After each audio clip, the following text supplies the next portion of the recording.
Muy buenos días, Sira Rego, muchas gracias por venir a la redacción del diario.es, ministra de Juventud e Infancia, hasta ahora eurodiputada de Izquierda Unida y portavoz federal de Izquierda Unida. Gracias por estar con nosotros. Gracias a vosotras por invitarme. ¿Por qué necesita España un Ministerio de Juventud e Infancia? Yo creo que necesita un Ministerio de Juventud e Infancia porque un primer diagnóstico de las cifras, de cómo está la cuestión del paro juvenil, de cómo está la situación de la pobreza infantil en nuestro país, de cómo está el estado general de la situación de la infancia y de la juventud, requiere que se convierta de manera central también en políticas de Estado, en políticas de país. Es imprescindible poner el foco para resolver estos problemas, por ejemplo, el paro juvenil, un 28,7% de paro juvenil, o la pobreza, la tasa de pobreza monetaria de nuestro país, también un 28,7%. Esto requiere que, pues que sigamos aumentando derechos, que sigamos ensanchando democracia y que contemos con las personas más pequeñas y más jóvenes de nuestro país. ¿Y cuál sería la primera medida, la que considera usted más urgente al frente del Ministerio? Y por otro lado, los objetivos ya más a medio plazo de legislatura. Bueno, yo creo que son muchas medidas, no podría decir en este momento una concreta, creo que son varias las medidas porque son varias las urgencias. Por ejemplo, en cuestiones, en lo que tiene que ver con infancia, fundamentalmente la cuestión que tiene que ver, por ejemplo, con resolver la pobreza infantil, esto es un elemento fundamental y central, tenemos que abandonar ese mal dato que nos sitúa como país con más pobreza monetaria de la UE entre niños y niñas y, por ejemplo, en cuestiones de paro juvenil, pues es otro de los elementos que tienen que ser centrales. Cuestiones materiales vinculadas a la juventud, por ejemplo, paro, precariedad laboral en términos generales, cuestiones de vivienda, son elementos centrales que nos preocupan muchísimo. Pero también la cuestión que tiene que ver y que está asociada a la violencia contra niños y niñas, el desarrollo y el despliegue de esa magnífica ley que se aprobó ya en la pasada legislatura y que deberemos concretar siempre coordinadamente con las comunidades autónomas y con otros ministerios. Hablando de pobreza infantil, usted que también ha sido concejal en Rivas, tenemos el problema de la Cañada Real con el problema de la luz, los chavales que no pueden estudiar allí. ¿Cómo puede colaborar un ministerio como el suyo para desbloquear esa situación que arrastra España desde hace tanto tiempo? Yo creo que necesitamos un buen diagnóstico, en primer lugar, se está trabajando muchísimo en esto, tener las cifras, tener una foto real de la situación, en muchos casos ya se tiene, y luego ser garantía de que hay un reparto justo de recursos que verdaderamente refuerce y asiente los derechos que tienen que tener todos los niños y todas las niñas en nuestro país. Por lo tanto, siendo garante de que las políticas públicas son verdaderamente redistributivas y refuerzan los derechos de niños y niñas, independientemente de su origen social y del nivel de renta de sus familias. Y, lógicamente, desde una perspectiva progresista, hay que tender a la equidad. La equidad supone que quienes menos tienen, quienes están menos favorecidos, menos favorecidas, tengan la garantía de que las políticas públicas están ahí para garantizar que pueden ejercer sus derechos en igualdad. España tiene una ley pionera para proteger los derechos de la infancia, pero hay organizaciones que creen que queda bastante por desarrollar. Mencionan, por ejemplo, los juzgados especializados que aún no han sido creados pese a que están incluidos en la norma. ¿Comparte este diagnóstico? Sí, yo creo que la ley tiene que seguir desarrollándose, tiene que seguir implementándose. Hay tareas que están en desarrollo en este momento que van a requerir la colaboración de otros ministerios y, por supuesto, insistir mucho en este aspecto de la colaboración necesaria y la coordinación con las comunidades autónomas, todo lo que tiene que ver con la adaptación de los órganos judiciales para atender las cuestiones de la infancia es uno de los temas en los que ya se está trabajando y en los que además vamos a poner muchísimo esfuerzo en este mandato precisamente para que desarrollen y den cobertura a ese aspecto. Es fundamental, tenemos que tener esto cubierto precisamente para atender a estos derechos. Queríamos preguntarle también por otra ley, por la ley de familias, que se cortó su tramitación con la convocatoria electoral.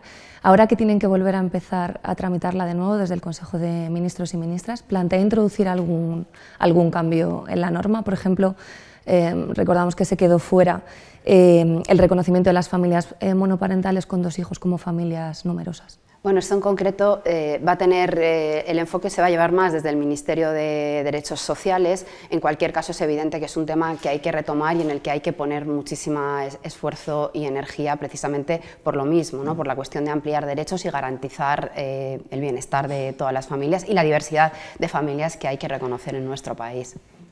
UNICEF consideró que la norma se quedaba corta cuando comenzó su tramitación y pedían una prestación universal por hijo a cargo.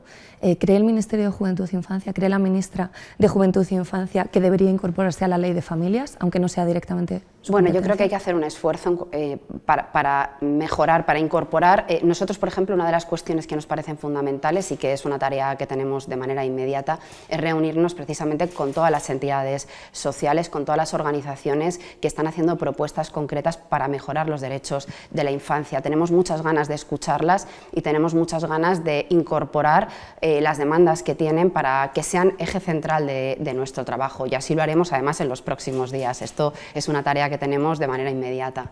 Nuestro país es el tercero de la UE con más pobreza infantil. ¿Cuál es la receta? ¿Qué puede hacer el Ministerio? ¿Qué se puede hacer para solucionar eso? ¿Por dónde se empieza?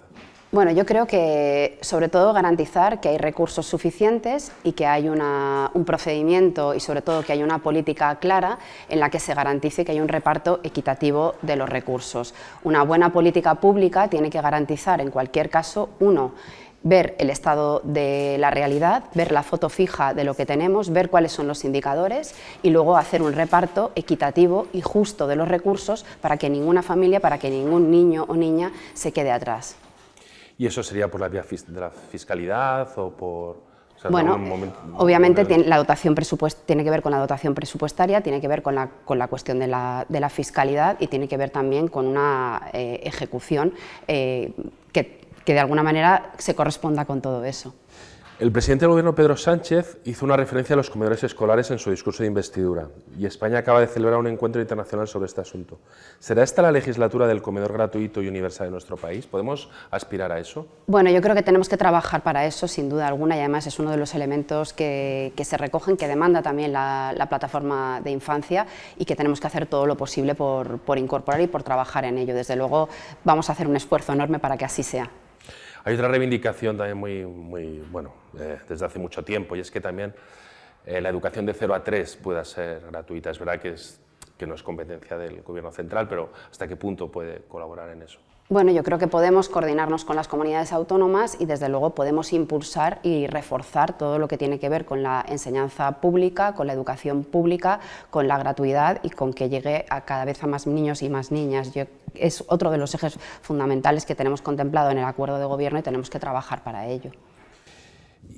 Hay otro asunto también aquí, los padres siempre en el periódico debatimos mucho, sobre todo los que ya tenemos cierta edad, con hijos de cierta edad, y es el uso de los móviles, que también es en qué momento se les empieza a dar a un chaval un móvil, si ha de ser un teléfono inteligente o ha de ser un teléfono de los anteriores, nunca sabes bien. ¿Qué reflexión tiene como madre y como ministra sobre esto? Para nosotras esto es un asunto central y es un asunto en el que hay que poner muchísimo foco. Desde luego el uso de las tecnologías, la exposición de los menores, de las menores y sobre todo el ver cómo podemos protegerlas frente a esto. Y va a ser uno de los elementos centrales que trabajemos en el Ministerio de Juventud e Infancia porque nos preocupa. Queremos escuchar en primer lugar a las familias, queremos escuchar a las organizaciones sociales que están demandando que se intervenga al respecto y va a ser uno de los asuntos que nos interpelen en las próximas semanas, también como uno de los asuntos principales. En el discurso de investidura, Pedro Sánchez, el presidente del Gobierno, anunció que reformaría y reforzaría el marco jurídico para que la responsabilidad civil no prescriba los casos de abusos sexuales a menores. ¿Esto qué implica? Bueno, yo creo que implica fundamentalmente un compromiso y una protección de los menores frente a cualquier tipo de violencia o de situación de vulnerabilidad. Y yo creo que es importante insistir mucho, ¿no?, que el Gobierno, el Estado proteja a sus niños y a sus niñas. Y en el lenguaje más de la calle, digamos, ¿qué cambio introduce esto? Bueno, yo creo que sobre todo la protección a la infancia, que es lo más importante, y un compromiso firme para la protección a la infancia. También hablando de los abusos sexuales contra menores, la Conferencia Episcopal anunció hace unos días que pondría en marcha un plan de reparación para las víctimas al margen del fondo estatal que propuso el Gobierno. ¿Cuánto va a presionar el Ejecutivo a la Iglesia para que aporte económicamente a este mecanismo? Bueno, yo creo que es importantísimo que se hagan responsables de esta parte y desde luego vamos a velar por el bienestar, por los procesos de reparación como no puede ser de otra manera. Creemos que hay que seguir trabajando, hacer un seguimiento de todo esto y de alguna manera establecer mecanismos eficaces que de alguna manera reparen a las víctimas. Cambiando un pelín de tercio, el otro día en la toma de posesión, Alberto Garzón, bueno, ministro saliente de Izquierda Unida, coordinador saliente de Izquierda Unida, se felicitó en el discurso de despedida sobre el acuerdo entre Sumar y el PSOE. Y sin embargo es un acuerdo que otros socios de la coalición electoral como Podemos están manteniendo una actitud crítica, tanto con el PSOE como con la líder de Sumar, Yolanda Díaz. ¿En qué lugar queda Izquierda Unida en este nuevo mapa que se abre a partir de ahora político? Bueno, Izquierda Unida por segunda mandato forma parte del gobierno de coalición. El lugar es un lugar en el que pretendemos de alguna manera aportar nuestro granito de arena y nuestra manera de entender las relaciones políticas y las relaciones institucionales y de gobierno en un sentido progresista y en un sentido sobre todo y fundamentalmente de empuje para avanzar en derechos y ensanchar la democracia. Estamos en este momento en un momento complicado a nivel global, a nivel internacional, estamos viendo la ola reaccionaria, estamos viendo cómo se van asentando gobiernos de derecha y de extrema derecha en muchos lugares que vienen en definitiva a recortar derechos y a limitar la democracia y para nosotros es fundamental que haya opciones de izquierda transformadora en países como por ejemplo el nuestro, entre otras cosas porque lo que estamos planteando es una dinámica y un eje fundamental en el que se amplíen derechos que creemos que son fundamentales para proyectos de vida felices y suficientes y también porque creemos que es un buen ejemplo de alguna manera para ser un contrapunto a esa ola reaccionaria. Se pueden hacer las cosas de otra manera y podemos hacer políticas para que la gente viva bien y viva mejor. Y ahí está Izquierda Unida, ¿no? De alguna manera, sumando, aportando para demostrar, para generar una dinámica de gobierno y una dinámica de leyes y de marco de convivencia que mejore la vida de la gente, en lo concreto y en lo cotidiano. De eso se trata también. ¿Y en el desarrollo del nuevo partido Sumar, qué papel tendrá Izquierda Unida?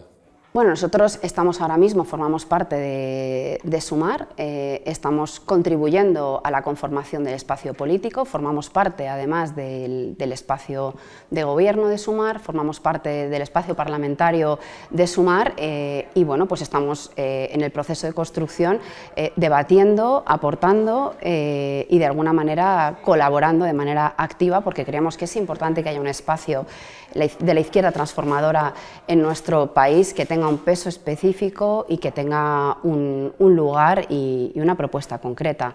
Estamos en ese momento y bueno, pues Izquierda Unida también tiene su propio proceso y desde ahí pues estamos aportando. ¿Cree que Podemos tendría que haber tenido un ministerio?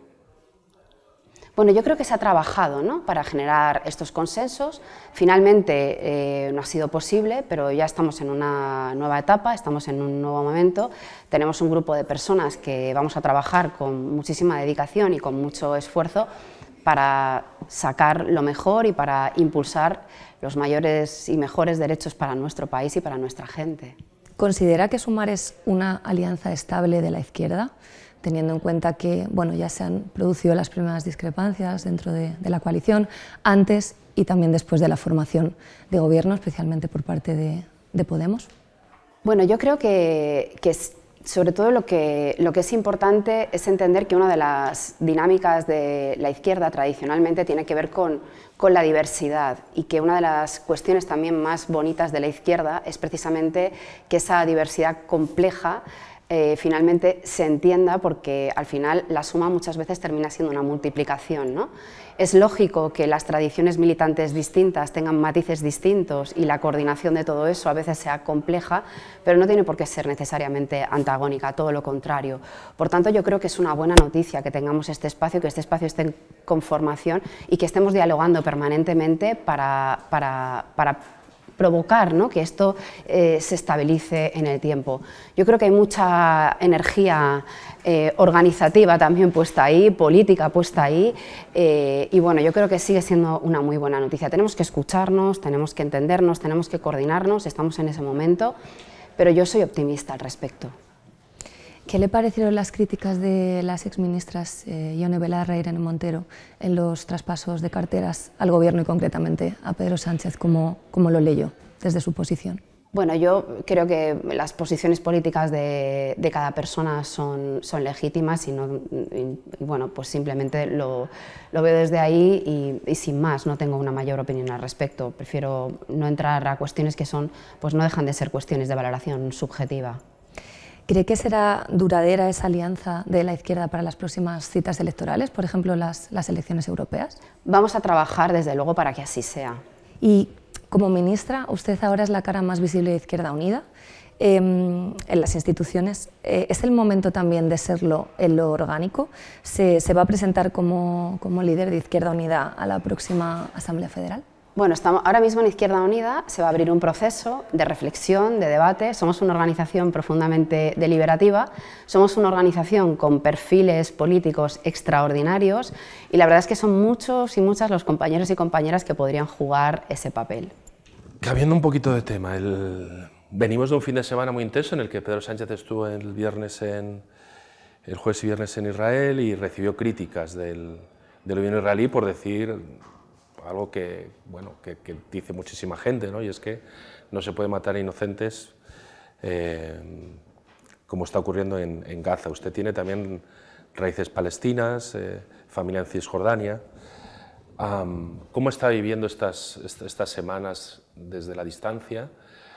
Y por otro lado, ¿cómo lee cómo recibe esas críticas del gobierno israelí por señalar algo que señala Naciones Unidas y señala mucha gente?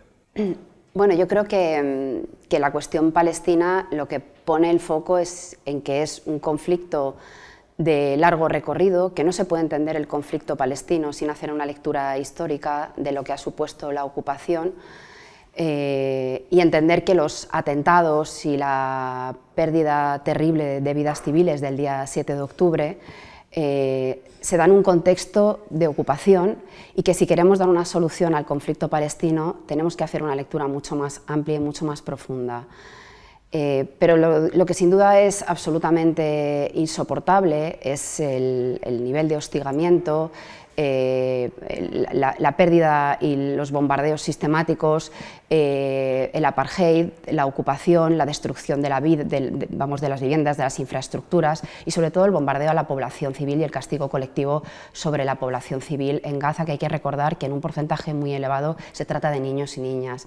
Se han perdido las vidas de miles de niños y niñas en la franja de Gaza. Por lo tanto, esto es simplemente un llamamiento que están haciendo desde Naciones Unidas hasta el Papa, es decir, es simplemente hacer cumplir los derechos humanos, proteger la vida, defender el derecho de un pueblo a existir y seguir apelando al alto el fuego inmediato, permanente y seguir apelando al cumplimiento de las resoluciones de Naciones Unidas, del derecho internacional y seguir apelando a la paz, que es un elemento fundamental, un elemento sustancial para la existencia de los pueblos y para evitar que siga habiendo pérdidas de vidas humanas, que no deja de ser siempre una tragedia.